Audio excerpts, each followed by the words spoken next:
I bought my first 3 properties as a FIFO worker, did my own renovations, and over the past 10 years, they've over doubled in value. Here's my story and how I did it. Hey guys, I'm Scott. I'm just a normal bloke starting an ecom business, investing in property, and really just getting on YouTube and telling my story because I feel like there's not enough young guys or guys middle age who really tell their story of, where they've come from and where they're going to. And I really just want to share that. We always hear about the top end people making hundreds and hundreds of millions of dollars, but we never hear about anyone just doing well at life. And hopefully this can inspire someone to start a business, invest in property, especially in the FIFO sector. Just an honest recollection and account of who I've been over the last, 10 years or whatever, and all the mistakes I've made and all the successes I've had as well. So let's go. Today, I want to break down the first 3 properties that I bought. I bought them in my personal name. I did renos to them. And I really just want to go through on how I did that and how I went about saving and investing and reinvesting into those properties to then be able to get 3 properties on a FIFO wage, which can be difficult, but also can be quite easy if you're smart. And really, I guess, just talk about why this strategy works well for FIFOs and also the mistakes that I made along the way and what I'd wish I'd done probably differently, maybe a little bit more investing into shares rather than holding such a large cash position. So that's a huge learning for anyone out there. So let's just dive in and let's start talking about properties. So I bought my first house out west in WA. I bought this property for $525,000 and I ended up getting a larger loan because I knew I had to do renos for it. The house was ex-Homes West or ex-government housing, so it was pretty trashed. So honestly, I bought this probably a year before the top of the market, so I had some growth in it, but it did take a hit 2 years later, and I was probably a good 80 grand down for a long time until the market in Perth has recovered. But going back to the property, look, it needed a lot of work, so I ended up taking out 30, 40 grand extra loan to be able to renovate that property. After I did all the renovations and all that kind of stuff, I lived in it for about 6 months, just so I could get the first home buyers. I made the decision to move out of it because I didn't feel like I had enough cash flow to be able to live in it and really get ahead. And that's when I really started getting my shit together as a young guy at that 25 age mark. At the time, I was getting about $400 a week rent, which helped cover the mortgage. Obviously, there was a big outlay there when we're talking $500,000 worth of mortgage. There's a lot of money coming out every week that I had to put in. But over the last 10 years of keeping that property, being the first property that I bought, that property is now worth $1.1 million. So even though I went through and bought that property at the wrong time and then had to carry it through the dip and a really slow Perth property market over the past 10 years, obviously the last few years has really paid off. And this is probably not the best example of great investing. Again, this is an honest recollection of what I've done. The best thing I ever did was hold that property because it does come back. There was a lot of times through that cycle where people were telling me, oh, you should just get rid of it. Property's dead in WA, all that kind of stuff. But all these investments are long-term investments and you learn from these investments along the way. You make a bad one, you learn from it, you make a good one. So that's property number 1, doubled in value over the last 10 years just by me doing some renos and really, gritting it out through a bad decision. Property number 2, I bought in another Old Homes West suburb. So it wasn't in great condition. I bought that in 2018 for around $305,000. It was kind of like a unit. It's a green title, but it looks like a unit. As I said, same story, old house, not great condition.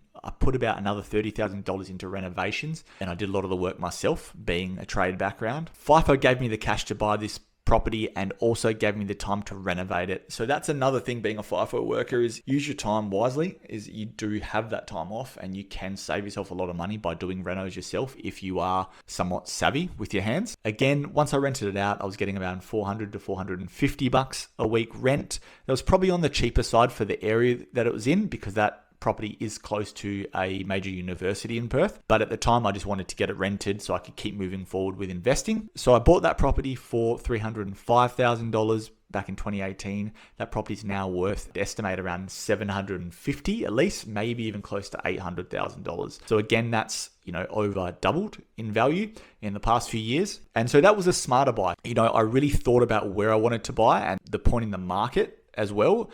And that was, I wanted to find an area that wasn't just reliant on how Perth was doing. I wanted to find a property in an area that had some really good amenities near it, and one of them was a university and a bus port close by, so it was easy accessible to the city. It's only 18 minutes by bus from the city, not even that, I think it's like 15, but also it's 2 minutes from that local university, which makes it super attractive to uni lecturers, which are great tenants, and potentially uni students as well from overseas. Yeah, that's property number 2. Property number 3, which is actually located right next door to property number 2. Now, this one's, I guess I wouldn't say a bit of a luck situation, but it is a true testament to putting yourself out there and being willing to have a crack.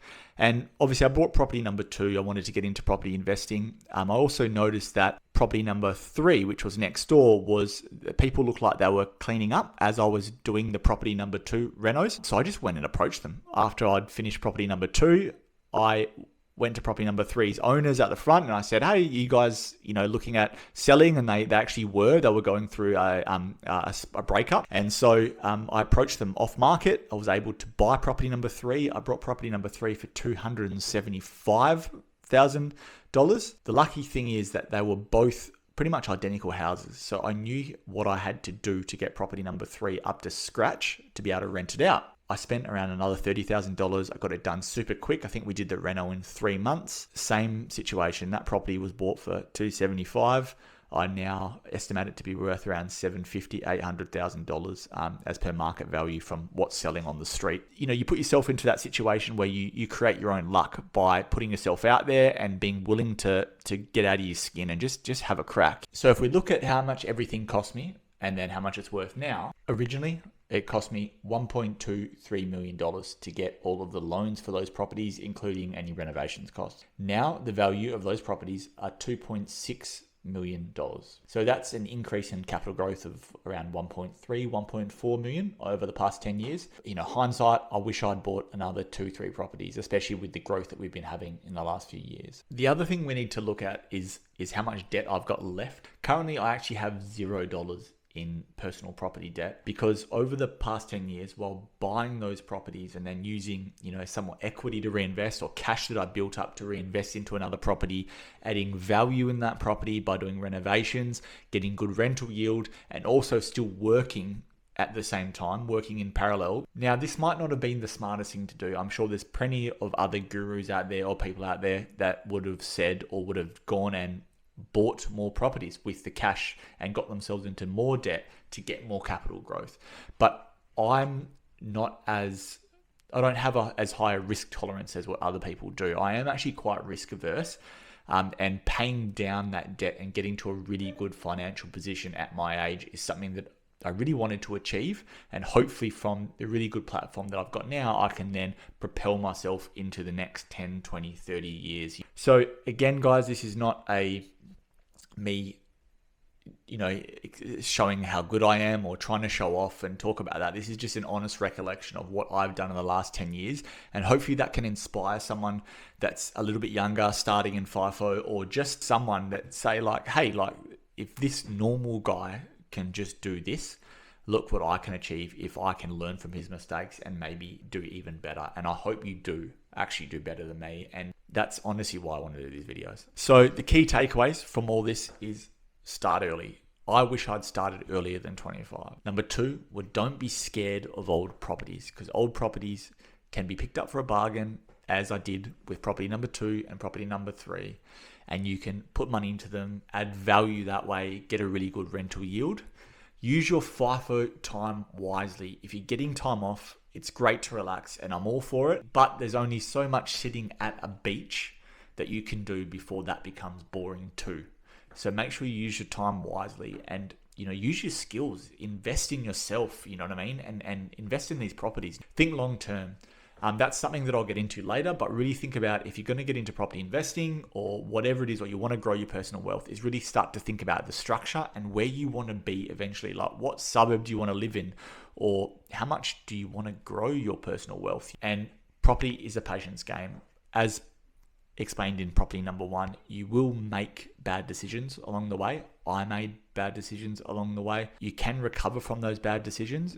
You just have to somewhat have a bit of an iron will and understand that every mistake you make is a learning opportunity. And that is very cliche, but it is true.